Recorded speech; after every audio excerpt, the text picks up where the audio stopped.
YouTube was good. It's your boy LaRon Potent Pondering. I'm back with another story time. So look, come in, thumbs up the video, subscribe to the channel, hit the bell notification, hit all notifications so you have my videos in your possession each and every time that I go live or I do uploads in regards to story times, or if you're interested in any of the other content that I do. So listen, this is a story time that I have been wanting to do for a while. I've been wanting to do it for a while, and it's a little embarrassing, but I'm just going to put it out there because it is my truth, right? So just to give you a brief backstory, I moved here to Houston back in 2016, right? So I moved here. I was in a relationship, and then things happen. I wasn't in a relationship anymore, right? That was unfortunate. When you break up, it feels like it's a death or whatever, right? Now I'm from New York. I'm here in Houston. I'm 1,700 miles away from home. So it was like I had to get used to getting acclimated to the area, and then also just trying to like meet new people and find new friends or whatever, right? Now, one thing I will admit to you, and I'm just going to teach you a lesson also on this, like,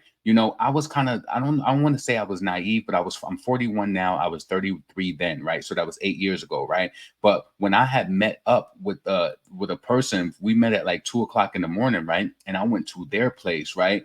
And in my mind, I'm just thinking like, oh, we're trying to be friends, like, linking up like at 2 o'clock in the morning. But now I realize that people link up because they want to reach intimate levels and things like that. Now I've also I got catfish 2 times in Houston. That was the first time, and I'm gonna do a video about the second. I don't know, in karaoke, and I remember just being on a dating app, and I'm scrolling it, and I'm just like, oh, this person seemed cool or whatever. I think we have been talking for maybe 2 to 3 days on the app, right? And one thing I will tell you is that people will have pictures on apps and they won't look anything like the pictures in person. I'm telling you, it's like, make sure that you look at these pictures and realize the technology that we're in and we're using. You like, do these pictures look old or are they updated?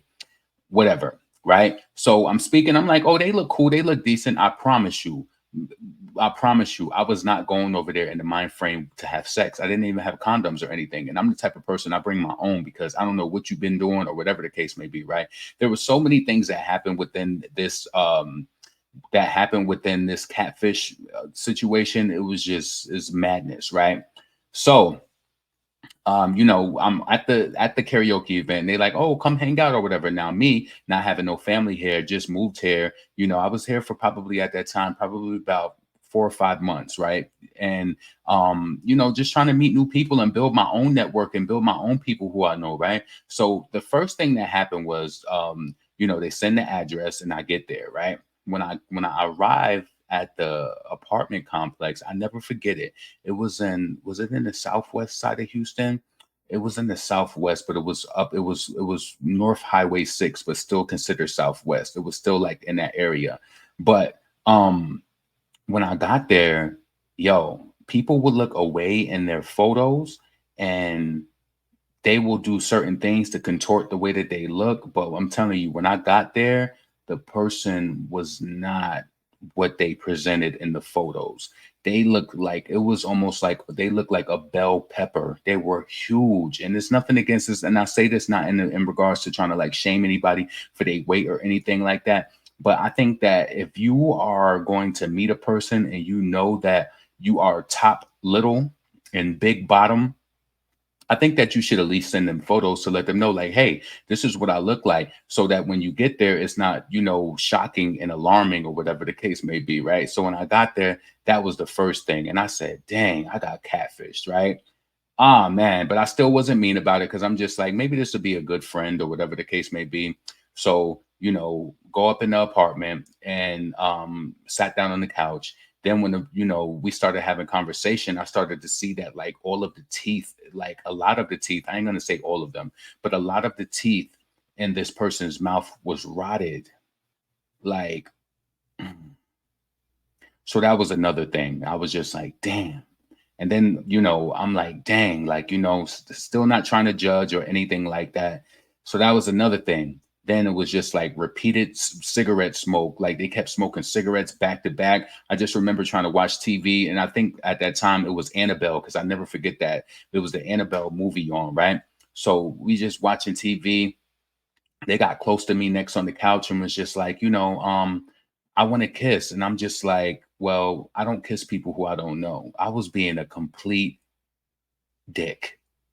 I was just like, and I wouldn't have did it anyway because I feel like kissing is personal. You kiss a person, that's saliva, that's your mouth to their mouth. I don't know what you've been doing before I got here, but I don't kiss people easily. You know what I'm saying? Like I control this fully. And I'm trying to like I was in the mind frame of going over this person's house and my mind frame of being from New York. And I'm just like, whatever happens, I can handle it. They can't do nothing to me. And then you start hearing about all these stories about people being chopped up in bags and never heard from again. So I was really bold with doing that. So what I would tell you is never go to a person's house, period, on the first time that y'all meet, and then never go over there at 2 in the morning because they're gonna think that you're gonna have sex. And I'm listen, let me tell you something. I don't know if you're like this, but I have a willpower like a mother.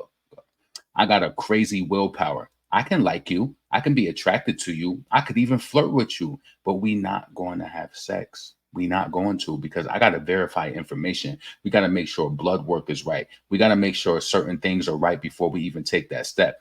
So yeah, I can flirt with you. I'm not kissing you. None of that. Even though kissing is innocent and whatever, I don't kiss people who I don't know. How do I know that you ain't sucked 20 before I came over here?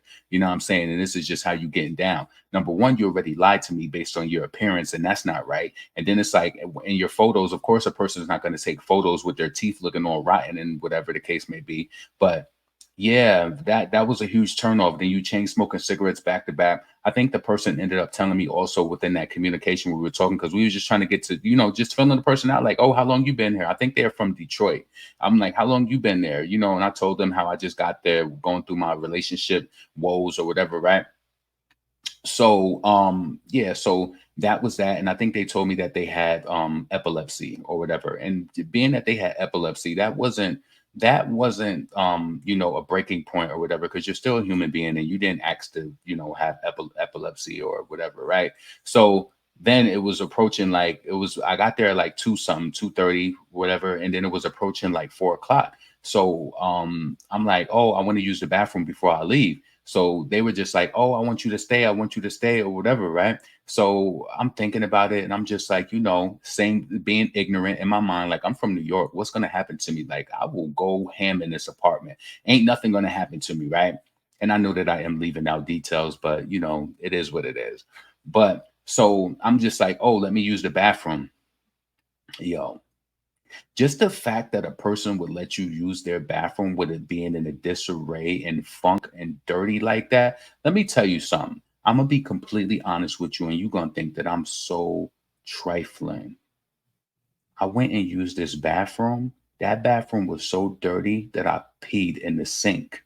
And I know a lot of people going to ask me like, well, why? Why did you stay the night over, or whatever the case may be, right? I think so that was the one thing. So I'm just like, why would you invite me in your bathroom? And oh my God, yo, listen.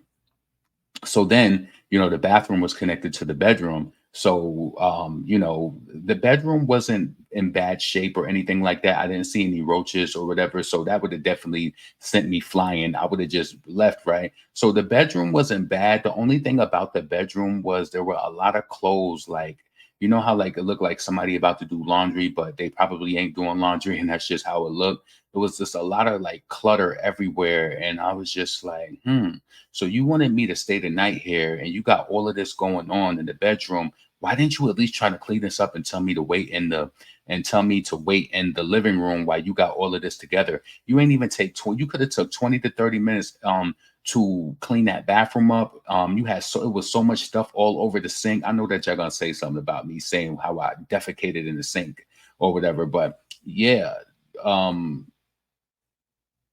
urinated. But yeah, I don't know. It was kind of weird to me. And I know that, me staying there. But I think the reason why I stayed is, like I said, is because I was just new to Houston. It was just like 4 o'clock in the morning. I don't think I ever stayed out that late before. Right. So I said, let me just stay. Right. So we laying in the bed, and they still trying to make moves, and they're like, I think I like you. I think that I like you more than you. I think that I like you more than you like me. And I just said, I don't know you like that. When I tell you, I was bold as hell for going to sleep in that apartment. They kept trying to get close to me. I would not get close. I never forget that I had like I had on some shorts that were like army fatigue shorts on, and they was just like, "Why aren't you taking your stuff off?" And I'm just like, "No, I don't want to take my clothes off." I was being a dick because I'm just like, I don't know what you think. I don't know if you think that we just gonna get into bed and you just gonna mosey up and think that we gonna have some sort of intimate moment, but no, I'm telling you, I'm headstrong. Look me in the eyes. When I don't want it, I don't want it. When I want it, I'll let you know, and it's not going to be wham bam fast, right? Nah, it's certain things that you got to go through. Like with a person like me, I don't care if you're attracted to me and I'm attracted to you. Conversation number one, and it's like, and if you lying and contorting and making yourself look a certain type of way and you don't look like that, to me, that is a form of lying. You know what I'm saying? So y'all, let me tell you. So that happened. We ended up falling asleep. When I tell you, so that was like 4 o'clock in the morning. It was like 4:30. So I slept from like 4 to 9. When I woke up and I checked my phone, it was like 9:05. Right. Mind you, at that point, I was still like kind of like communicating. Well, I still was communicating with my ex, even though we broke up. We were really good friends. And I don't know if they text me or something like that, but when I woke up and seen it was 9:05, I said, "Oh, it's time for me to get up out of here." So, I got up, I put my sneakers on or whatever the case may be. And I remember, so I said bye to them. And I felt so bad because I said, "Yo, when I get in the parking lot and get to my car, that number is getting blocked." I felt so bad. I got to my car. I blocked a number. I blocked them off of the dating app before I even pulled out of the apartment complex. And to make it so crazy is that, right? So I'm still on the dating app. And I remember when I used to work in Houston, I used to work at this building. This is when I was like doing customer service years ago. And I used to work on corporate, it's like in Chinatown, right? And this individual started working there too. So I'm on the dating app scrolling through the app and I look and I see them. This was another app, right? And I'm like, what the fuck? Like, I don't know. I don't know. Like, it was just so weird to me. And I think that made me take a break from apps as well, like altogether. Let me know if you ever had any crazy situation with dating apps and seeing people who maybe were interested in or something crazy like that happen. I don't know. But listen, all in all, I'll tell you, never go to a person's house at 2 o'clock in the morning. You would think at 33 years old, I would know that. But I'm thinking that people are just looking for friends and they want to be cool. But, you have an ulterior motives. You're not even who you really say you are. Like, yo, when I tell you the person, they were so slim at the top and just, when I seen them, it was just like, no, like, why didn't you show like who you really are? Like, do that. Like, you never want to meet a person and you contort yourself to look a certain type of way online, and then when you meet them, the results are not the same because you're only going to hurt yourself. And I don't know, let me know, do you think I was wrong for like ghosting this individual, or do you think that I should have stayed, or do you think that I should have gave them a chance? Lying is huge to me. If you lie to me, what else will you do? Like, and it's not even just all about the lying. You invited me over your apartment when it wasn't even in tip top shape. Now, I'm not going to front to you and make it seem like I'm perfect. We all have days where we slack, and we might slack on the laundry, or we might have stuff here and there or whatever. But for the most part, I try to stay on top of my things. And if I know that I'm gonna have company over or whatever, I'm gonna make sure, like, not even only with my apartment, I do a thorough cleaning, my floors every week, do whatever. I do that, right? But if I know that I'm gonna have company coming over, I'm gonna make sure that if I had that laundry that was sitting around for a little while, let me put that up and maybe put it in the closet or do something just to make it more neat. You ain't even try. So that means that if you already showing yourself to me like that in a messy type of way, if I was interested in you, what does that say? What does it say? You know what I'm saying? So listen, this is your boy LaRon Potent Pondering. I am trying to start doing more story times and or whatever the case may be. So let me know how you feel about that, right? Have you ever been catfished by a person, and how far did it go? In the ex in the extent of you being catfished, did you end up, being intimate with the individual? Did you play them immediately, or did you block them like I did? Because listen, I was really bold for staying there all night. What if they would have went to the kitchen once I fell asleep and stabbed me up, or did, like, something crazy like that? It could have really went bad. It really could have, and I was bold. Here I am coming to Houston from New York, not realizing what type of people live here. And it goes down here. Like, you know, crime is everywhere, but crime in Houston is definitely, you know, on the rise as well. And I'm thinking, like, I'm from New York, like what they gonna do to me or whatever the case may be. I was really bold, and I really think that I was just in a place where I was trying to meet people and trying to build my own connection and have my own community of people, and that wasn't the right way of doing it. And being catfish definitely is not going to make me want to be your friend. Like, no, you can't. Don't do that to me, and don't do that to any person. If you feel like you're overweight or whatever, or even if you overweight and you're trying to get a person, show them who you really are, so they might like you how you are, or they might still want to be your friend. But if you lie completely and not show people who you are, ooh, I don't know. But listen, this is your boy LaRon, Potent Pondering. Let me know what you think in the comments below. Thumbs up the video, subscribe, and yeah, I'm up out of here.